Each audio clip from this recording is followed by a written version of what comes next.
보통 피부과 등에서 처방받아 사용하는 MD 크림은 보습력이 뛰어나 아토피 피부염 환자들이 많이 찾는 제품인데요. 이렇게 의료기기로 분류된 크림은 허가 없이 중고로 판매하면 보험 사기까지 적용될 가능성이 있습니다. MD 크림이란 메디컬 디바이스 의료기기 크림의 줄임말로 식약처 허가 명칭은 점착성 투명 창상 피복제입니다. 이는 일반 화장품과 달리 피부 장벽을 보호하는 기능의 의료기기로 분류돼 피부과 등에서 비급여 처방을 받은 뒤 실손 보험 처리가 가능합니다.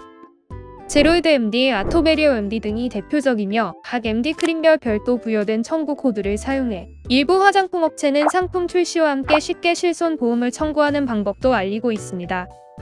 그런데 일부 환자들이 이 크림을 여러 개 처방받아 실손 보험을 통해 비용 일부를 돌려받고 중고 앱을 통해 되파는 경우가 있다고 합니다. 피부과 등에서 개당 35,000원가량의 MD 크림을 처방받고 실손 보험을 청구하면 토항 공제를 한 뒤 27,000원가량을 돌려받을 수 있습니다. 시중에서는 3만원 이상에 판매되는 화장품을 개당 5,000원에서 8,000원가량에 구할 수 있다 보니 MD 크림 여러 개를 처방받은 뒤 중고거래 사이트에서 2만원대에 파는 경우가 많은데요.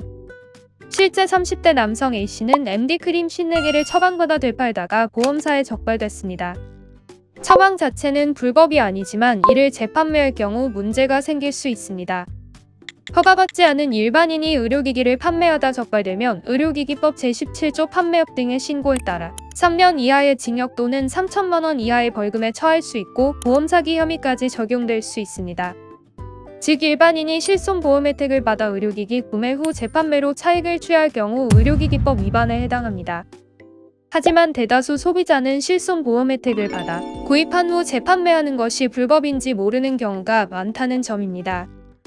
보험업계 관계자는 판매액이 소액인데다 사기 여부를 명확히 인지하지 못한 경우도 많아 강경 대응은 하지 않고 있다며 일부 치료 목적이 있더라도 허위의 과다 청구가 있을 경우 지급받은 보험금 전체에 사기죄가 적용될 수도 있다고 말했습니다. 처방용 MD 크림 외 의료기기에 해당하는 저주파 자극기나 유축기, 깁스 역시 허가 없이 중고로 판매해서는 안 되는 물품입니다. 금융감독원에 따르면 지난해 보험 사기로 적발된 금액은 8,985억 9,200만원, 적발된 인원은 98,826명으로 밝혀졌습니다. 이렇게 센 보험금은 환수율도 낮아 지난 2017년에서 2020년에 보험 사기 적발액 3조 3,078원 중 환수된 금액은 1,264억 원에 불과합니다. 현재 국교에는 보험 사기로 확정 판결을 받았을 때 보험금을 의무적으로 반환하도록 하는 내용을 담은 보험 사기 특별법 개정안이 상정돼 있습니다. 의료기기 재판매는 보험 사기 범죄의 가능성을 높이고 민영보험료 증가의 원인이 돼 결국 소비자들의 부담으로 되돌아오는 악순환으로 이어질 수 있어 각별한 주의가 필요합니다.